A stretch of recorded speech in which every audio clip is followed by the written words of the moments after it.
अस्सलाम वालेकुम, कैसे हैं आप सब लोग। उम्मीद करती हूँ आप सब लोग होंगे खैरियत से। और जी जनाब, मैं भी खैरियत से हूँ। तो यहाँ मैं हॉस्पिटल में एडमिट हूँ और हॉस्पिटल में मैं बिल्कुल अकेले एडमिट हूँ। कोई मेरे साथ नहीं है, कोई मेरा सहारा नहीं है इस वक्त। और मेरे हस्बैंड बच्चों के साथ थे घर पर, क्योंकि बच्चों के पास यहाँ कोई नहीं था। और आप लोग जैसे कि देख रहे हैं कि बारिश भी बहुत तेज़ हो रही थी और मेरे लिए ये बहुत परेशानी वाली रात थी जो मैंने बहुत मुश्किल से गुजारी। तो मैं आप लोगों के लिए ये वीडियो इसलिए बना रही हूँ कि जो परेशानी मैंने फ़ेस की है, जो अचानक मेरे साथ एकदम लाइफ में यू टर्न आया है, वो उससे जो मैंने सीखा है मैं आप लोगों के लिए इस वीडियो के ज़रिए आप लोगों को गाइड कर सकूं कि आप लोग प्लीज़ इस चीज़ के लिए अलर्ट रहिएगा कि अगर आपकी प्रेगनेंसी शुरू से अच्छी चल रही है तो वो किसी भी लम्हे जो है वो आपके लिए एकदम से परेशानी का बायस भी हो सकती है। तो आप लोग अपने आप को बिल्कुल प्रिपेयर रखें, आपको भी प्रिपेयर रखें और साथ में अपना बैग, अपना जो हॉस्पिटल बैग होता है और हर चीज़ अपने घर के अंदर भी हर चीज़ आप पहले से मैनेज करके रखें। इस चीज़ का इंतज़ार ना करें कि आपका 9 मंथ लगेगा ही तो आप अपने सारे काम करेंगे। मेरे साथ भी कुछ ऐसे ही हुआ कि मैं इंतज़ार कर रही थी कि मेरा 9 मंथ लगेगा और मैं उसके बाद जो है वो 1-1.5 हफ्ते में अपने घर के सारे काम निपटा लूँगी, अपने बच्चों की सारी जिम्मेदारियाँ जो है वो फिक्स कर लूँगी, उन लोगों के लिए कुकिंग करके रख दूँगी ताकि वो लोग सब कुछ जब दिल चाहे जो दिल चाहे निकालते रहें और खाते रहें। पर ऐसा बिल्कुल नहीं होता कि जो चीज़ें हम सोच रहे हों सब कुछ वैसे ही हो रही हो। जिस दिन मेरा ऑपरेशन हुआ है, अब यकीन माने उससे 1 दिन पहले तक भी मैं जॉब पर गई हूँ, क्योंकि मुझे ये था कि मेरा 9 मंथ जब लगेगा तब तक कि मैं अपना जो है वो ये 8 मंथ निकालती हूँ, जॉब करती हूँ और उसके बाद जो है वो 9 मंथ में मैं जो हूँ अपने सारे घर के जो काम हैं, बच्चों की ज़िम्मेदारियाँ हैं, वो सब कुछ सेट कर लूँगी। इवन कि मैंने शॉपिंग तक नहीं की थी और ना ही मैंने अपना कोई हॉस्पिटल का बैग बनाया था। खैर यहाँ पे हॉस्पिटल का बैग तो चाहिए नहीं होता और मुझे इसलिए भी नहीं चाहिए हुआ क्योंकि मेरी बच्ची जो है वो 3 वीक्स जो है निक्यू में रही, NICU में। तो वो वहाँ पर मुझे ना अपने बैग की ज़रूरत पड़ी, ना डायपर की ज़रूरत पड़ी, क्योंकि वो सब कुछ हॉस्पिटल वाले ही प्रोवाइड कर रहे थे। तो जी जनाब, मेरा 6 वीक्स पहले ऑपरेशन करना पड़ा। और क्यों करना पड़ा? ना मैं मेंटली तौर पे तैयार थी, ना मेरा घर मैं तैयार करके जा सकी, ना ही मेरा बैग तैयार था, ना ही मेरे बच्चे और मेरे हस्बैंड इस चीज़ के लिए तैयार थे। और एकदम से मेरी लाइफ में बहुत ख़तरनाक सा यू टर्न आया जिसने मेरे ज़हनी तौर पे मुझे बहुत ज़्यादा अजियत में और परेशानी में डाल दिया था। हमेशा सुनते थे कि 7 मंथ में अपना बैग, अपनी सारी चीज़ें तैयार कर लो, लेकिन हम लोगों ने जो है वो इस चीज़ को बिल्कुल सीरियस नहीं लिया, क्योंकि मुझे ये था कि मेरी प्रेगनेंसी इतनी अच्छी चल रही है, मैं हर चीज़ स्टेप बाय स्टेप करूँगी। लेकिन मुझे ये पता नहीं था कि यहाँ मेरे साथ कोई नहीं है, मैं बिल्कुल अकेली हूँ। मुझे जो करना है मैं जल्द अज जल्द करके अपने आप को जो है वो टेंशन फ्री कर दूँ। तो यहाँ देखें मेरे बच्चे कितना परेशानी वाला टाइम मेरे साथ गुजार रहे हैं। वक्त तो कैसा भी हो गुजर जाता है। अल्हम्दुलिल्लाह मेरे हस्बैंड, अल्लाह पाक उनको सेहत और ज़िंदगी दें, उन्होंने बहुत अच्छे तरीके से हर चीज़ को मैनेज किया और मेरे बच्चों ने भी बहुत मैनेज किया। तो जी जनाब, ये देखें आप, मैं नॉर्मल चेकअप के लिए आई थी और फिर मुझे जो है वो ऑपरेशन के लिए लेकर जाया जा रहा है, C सेक्शन के लिए। और मेरा जो है ये 33 वीक था। इतना अर्ली मेरा बेबी बॉर्न हुआ है जिसमें मेरी भी कोई गलती नहीं थी, डॉक्टर की भी नहीं थी, लेकिन अल्लाह ताला की तरफ से ये सब कुछ ऐसे ही लिखा था होना। लेकिन उसके लिए बस मैं प्रिपेयर नहीं थी, मेरे पास कोई चीज़ नहीं थी। मेरे पास हॉस्पिटल में अब मैं बिल्कुल खाली हाथ थी, ना कोई मैं स्कार्फ लेकर आ सकी, ना मैं अपना सर कवर करने के लिए ला सकी, ना मैं कोई तस्बीह ला सकी, मैं कुछ भी नहीं ला सकी। तो बस ये मेरे हस्बैंड रेडी हो गए हैं, ये मेरे साथ ऑपरेशन रूम के अंदर गए थे। तो ये टफ़ टाइम था, अल्लाह ताला ने गुजार दिया। कैसे गुजरा ये तो बस मैं, मेरे हस्बैंड, मेरे बच्चे जानते हैं और ख़ास तौर पे मैं जानती हूँ कि मैंने ये वक्त कितनी तकलीफ़ों से गुजारा है। मैं सिर्फ एक रूटीन चेकअप के लिए आई थी और मुझे पता चला कि मेरा BP हाई है और हर घंटे में मेरा BP जब चेक हुआ तो वो बहुत ज़्यादा हाई हो रहा था और जिसकी वजह से बेबी की हार्ट बीट में भी प्रॉब्लम हो रही थी। तो डॉक्टर को जो है वो इसी दिन, मतलब मैं हॉस्पिटल जिस दिन आई हूँ उस दिन मुझे एडमिट कर लिया था। नेक्स्ट डे ही मुझे ऑपरेशन का डिसीजन लेना पड़ा। मेरा प्रीमेच्योर बेबी था और मैं ख़ुद मेंटली तौर पे इस चीज़ के लिए प्रिपेयर नहीं थी। और जो मुझे इतनी हैवी डोज दी गई थी BP को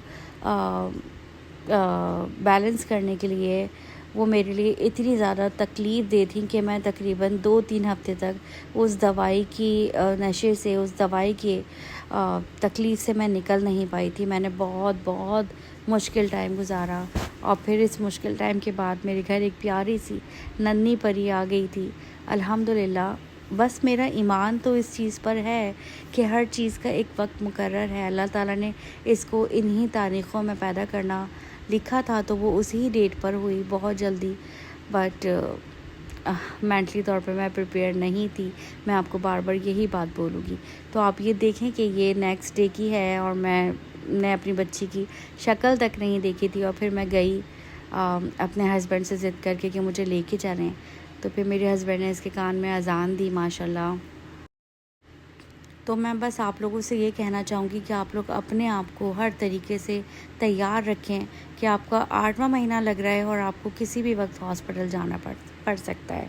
तो मेरा ये जो है वो 3rd ट्रिमेस्टर सिर्फ लगा ही था और मुझे जो है वो हॉस्पिटल बेबी डिलीवर्ड करने के लिए जाना पड़ा। तो देखिए, जो तकलीफ़ें मैंने उठाई हैं, मैं चाहती हूँ कि आप लोग उन चीज़ों को फ़ेस ना करें।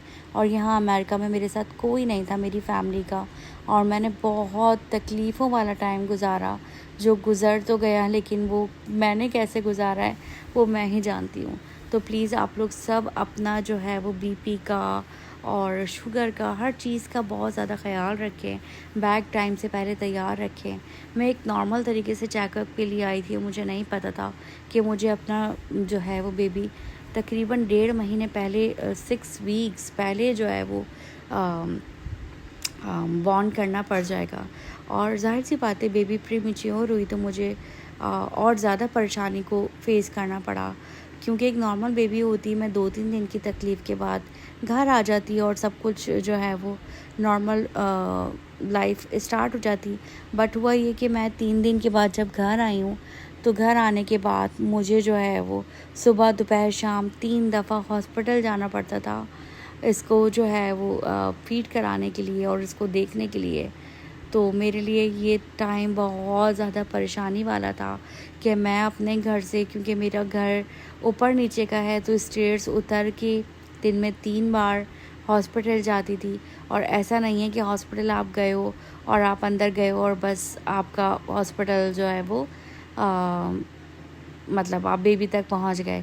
हॉस्पिटल गाड़ी पार्क करके हॉस्पिटल में वॉक करके अंदर तक जाना, ये भी एक बहुत मेरे लिए रोज़ाना का एक टास्क था, एक पता नहीं क्या था। लेकिन उस चीज़ के लिए मैं बहुत खुश हूँ कि अल्लाह ताला एक माँ को ऐसे हिम्मत दे देते हैं कि आपको पता ही नहीं चलता। मैं दिन में 3 बार जाती थी और मुझे लगता है कि शायद मुझे 5 बार भी कोई कहता तो मैं शायद 5 बार भी चली जाती। और मैं ख़ुद ड्राइव करके जाती थी और मतलब मुझे बस ये था कि मेरी बच्ची जल्द से जल्द घर आ जाए। लेकिन मेरी बहुत कोशिशों के बावजूद भी वो 3 हफ़्ते के बाद घर आई थी। और वो 3 हफ़्ते मैंने कैसे गुजारे वो मैं जानती हूँ। मेरा C-सेक्शन हुआ था और मैं दिन में 3 बार खुद से ड्राइव करके, और हॉस्पिटल ऐसा था कि मतलब आप चलते जाओ, बहुत लंबी एक उसकी वॉक थी। तो इतना चल के मैं हॉस्पिटल जाती थी, सीढ़ियाँ उतर के जाती थी और फिर उसको फीड कराती थी। और फिर उसको जब मैं छोड़ कर आती थी तो मेरा दिल किस तरीके से खून के आंसू रोता था वो मैं जानती हूँ। तो बस वो टाइम था एक बहुत मुश्किल गुज़र गया। अल्लाह पाक से यही दुआ है मेरी कि जहाँ जहाँ जो माहें इस तकलीफ़ में हैं, गुज़र रही हैं, कि उनके मासूम से बच्चे हॉस्पिटल्स में हैं, अल्लाह पाक उन सब को शिफाए कामला अता फ़रमाए। और तमाम माँओं को मैं कहूँगी कि प्लीज़ सीरियस होकर अपनी हेल्थ का ख़याल रखें बहुत ज़्यादा। और अगर आपकी प्रेगनेंसी अच्छी चल रही है, अल्लाह करे कि वो एंड तक अच्छी रहे और अल्लाह पाक आपको सेहतमंद औलाद अता करे। पर मैं भी अपने ऊपर बहुत प्राउड करती थी, यार मैं कितनी एक्टिव हूँ, मैं जॉब भी कर रही हूँ, मैं घर भी मैनेज कर रही हूँ, मैं इवेंट्स भी कर रही हूँ, मैं फैमिली फ्रेंड्स को भी देख रही हूँ। लेकिन आप यकीन माने, मेरी उस 8 महीने की प्रेगनेंसी का निचोड़ था ये एक दिन कि जिसने मुझे जो है मेरे पाँव के नीचे से ज़मीन खींच ली थी कि यार मैं करूँ तो क्या करूँ क्या ना करूँ। तो बस ये बारिशें भी इस दौरान इतनी ज़्यादा थी, इन तूफ़ानी बारिशों में मेरा हॉस्पिटल आना, सब कुछ करना, अल्लाह पाक तूने जो है वो हिम्मत दी एक माँ को, अल्लाह पाक तो तू ही मेरे इस सब्र को, इस आजमाइश वाले टाइम को तूने खुशियों में बदला। बेशक तू मुझे इसका बेहतरीन नेमो बदल अता फरमा, मेरी बच्ची को जल्द अज जल्द सेहतमंद जो है वो कर दे। अल्हम्दुलिल्लाह उस रब का एहसान है कि उसने बहुत जल्दी रिकवर किया और रिकवर कर रही है, और इंशाअल्लाह ताला आगे भी सब कुछ अच्छा रहेगा। तो मेरा एक्सपीरियंस ये है कि आखिरी के जो मंथ्स हैं आप उसमें स्वीट और सॉल्ट, ये 2 चीज़ें बिल्कुल ना खाएं। ख़ास तौर पे सॉल्ट का इस्तेमाल आप बिल्कुल ना करें, क्योंकि मेरी पूरी प्रेगनेंसी में मुझे कभी बीपी का कोई प्रॉब्लम नहीं हुआ, इवन कि अपनी पूरी लाइफ में कभी नहीं हुआ। और आप देख रहे हैं कि कितनी वॉक करनी पड़ती थी मुझे। तो खैर, तो आखिरी मंथ में आप लोगों को बहुत ज़्यादा इस चीज़ का ख़याल रखना चाहिए कि आखिरी ही मंथ होते हैं कि आप जिसमें जो है वो प्रॉब्लम में आ जाते हैं। तो प्लीज़ आप लोग जो है वो बिल्कुल सॉल्ट का जो है वो इस्तेमाल मत कीजिएगा 3rd ट्रिमेस्टर में, बल्कि मैं तो कहूँगी कि 2nd से ही आप लोग सॉल्ट और शुगर बहुत लाइट लेना शुरू कर दीजिएगा। तो बस ये था, ये डिफरेंट डेज़ की वीडियोज़ हैं जब मैं जाती थी निक्यू और मैं वीडियोज़ बनाती थी। तो बस ये टाइम मेरा कैसे गुज़रा अब सोचती हूँ तो बस ये लगता है कि ये मैंने कैसे कर लिया। मेरा कोई बहन भाई नहीं था, मेरे पेरेंट्स यहाँ नहीं थे, और बस ऊपर अल्लाह था और नीचे मैं थी और मेरे हस्बैंड थे। तो मेरे हस्बैंड की जो कॉर्पोरेट था मेरे साथ, जो साथ था, उसके बग़ैर शायद मैं ये सब कुछ नहीं कर सकती थी, क्योंकि मैं हॉस्पिटल में थी, हॉस्पिटल को देख रही थी, तो घर में मेरे इन 2 मासूम बच्चों को मेरे हस्बैंड देख रहे थे। तो बस ये वक्त गुज़र गया, वक्त तो कैसा भी है गुज़र जाता है। तो जिस परेशानी से मैं गुज़री हूँ, मैं चाहती हूँ कि आप लोग जो है वो इस चीज़ को फ़ेस ना करें। बार बार मैं कहूँगी कि आप लोग प्लीज़ अपना बहुत ज़्यादा ख़याल रखें, अपना बैग टाइम से पहले तैयार रखें, अपनी हर चीज़ को बिल्कुल तैयार रखें। तो किस वक्त, किस लम्हे आपकी ज़िंदगी में क्या मोड़ आए आपको पता नहीं। और तो यहाँ पर वो दिन आ गया था कि 3 हफ़्ते जो है गुज़र गए थे, और डॉक्टर ने आज मुझे खुशखबरी दी थी कि कल अगर इसका वेट जो है वो उतना हो जाता है जितना हमें चाहिए, और कार्ड सीट का एक एग्ज़ाम है, अगर ये आपकी बेबी पास कर लेती है तो हम आपको कल आपकी बेबी हैंड ओवर कर देंगे। तो मैंने ये सामान तो काफ़ी सारा मंगा के रखा हुआ था। फिर मैंने अपने आप को हिम्मत की और मेंटली तौर पे प्रिपेयर किया कि चलो कल नहीं तो शायद परसों आ जाए या एक दिन बाद आ जाए, तो तुम ये तैयारी तो करके रखो। तो ये बस ये सारी चीज़ें थी छोटी छोटी जो मैं सजा रही थी, और ये मिठाई के डब्बे थे और ये मैंने मंगाए हुए हैं, और इंशाअल्लाह ताला जल्द हम इसका हकीका करेंगे तो हम ये मिठाई जो है वो डिस्ट्रीब्यूट करेंगे इन बॉक्सेस के अंदर। तो बस मेरा दिल चाह रहा था कि मैं क्या कुछ ना कर लूँ और क्या क्या तैयारियां ना कर लूँ। तो बस अपने तौर पे मैं बहुत ज़्यादा कोशिशों में लगी हुई थी। तो इस वक्त रात के कोई 2 या 3 बज रहे थे और मैं यहाँ अकेली जाकर अपनी गुड़िया के आने के लिए इतनी ज़्यादा तैयारियां कर रही थी। तो अल्हम्दुलिल्लाह हर तकलीफ़ गुज़र जाती है, और तकलीफ़ के बाद जो ये मुझे औलाद की नेमत अता हुई है, अल्हम्दुलिल्लाह बेटी जैसी रहमत अता हुई है, तो मुझे वो सारी तकलीफ़ें तो बहुत छोटी। यहाँ मेरी दुआ है अल्लाह पाक जहाँ जहाँ बच्चे हॉस्पिटल्स में एडमिट हैं, अल्लाह पाक उन सब को जल्द अज जल्द उनके माँ बाप से मिला दे मेरे अल्लाह। और यहाँ मेरे दिल से बहुत ज़्यादा दुआ है कि या रब्बुल आलमीन जहाँ जहाँ जो लोग औलाद की नेमत के लिए महरूम हैं, या रब्बुल आलमीन उनको सेहतमंद औलाद अता फरमा। और मेरी ये भी दुआ है कि जिनको बेटों की ख्वाहिश है या रब्बुल आलमीन उनको बेटे अता फरमा, और जिनको बेटियों की ख्वाहिश है या रब्बुल आलमीन उनको अच्छे नसीबों वाली बेटियां अता फरमा। पहली औलाद तो बेटी हो या बेटा हो वो बहुत बड़ी नेमत होती है, वो ख़जाना होती है अल्लाह पाक का। औलाद तो खैर बहुत ही खूबसूरत तोहफ़ा होती है। तो अल्लाह पाक ने मुझे 2 बेटों के बाद एक बेटी अता की, तो मेरी तो ज़िंदगी मुकम्मल हो गई। और मुझे बस अल्फाज नहीं है कि मैं अल्लाह ताला का किस तरीके से शुक्र अदा करूं। और मुझे अब लगता है कि ज़िंदगी का मकसद क्या है और मैंने क्या पा लिया है। मतलब मैं अपनी खुशी एक्सप्लेन नहीं कर सकती। जो जो मतलब समझ सकते हैं कि बेटियां क्या होती हैं या रब्बुल आलमीन, इतना खूबसूरत कोई तोहफ़ा होती हैं या रब्बुल आलमीन, तो सबको बेटियों जैसी खुशी अता फ़रमा या रब्बुल आलमीन। तूने जैसे मेरी ज़िंदगी को मुकम्मल किया है या रब्बुल आलमीन, तू सबकी ज़िंदगियों को ऐसे ही मुकम्मल फ़रमा दे। और ये देखें, मेरी खुशी मेरी आवाज़ से आपको पता चल रही होगी। और ये मेरी गुड़िया के आने की तैयारियां हैं। और बस यहाँ से जो है वो मैं अभी हॉस्पिटल जा रही थी कि पता नहीं मुझे बेबी देंगे कि नहीं देंगे, लेकिन खैर अल्हम्दुलिल्लाह यहाँ पर मैं अपनी प्यारी शहज़ादी को पहली बार अपने घर में लेकर आ गई हूँ। उस रब का बड़ा एहसान है। और अल्हम्दुलिल्लाह मेरी बेबी को घर आए हुए 2 हफ़्ते हो गए हैं।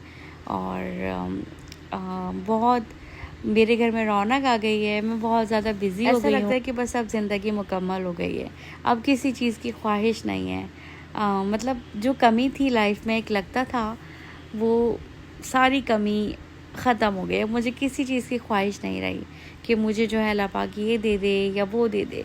और ये प्यार और ये बड़े बड़े भाई अपनी बहन को प्यार करते हुए, मतलब मैंने सोचा भी नहीं था कि मेरे बच्चे इतना खुश होंगे, इतना प्यार करेंगे, इतना ख्याल रखेंगे। तो अल्हम्दुलिल्लाह दोनों भाई बहुत बहुत ज़्यादा अपनी बहन का ख्याल रखते हैं, बहुत प्यार करते हैं। तो अल्हम्दुलिल्लाह इन लोगों की लाइफ भी मुकम्मल हो गई। बहन जैसी खुशी इन लोगों को मिल गई और बेटी जैसी रहमत, नेमत, तोहफ़ा वो मुझे और मेरे शौहर को मिल गया। या रब्बुल आलमीन तेरा शुक्र एक बार फिर से, और तमाम बे औलादों को औलाद अता फ़रमाए।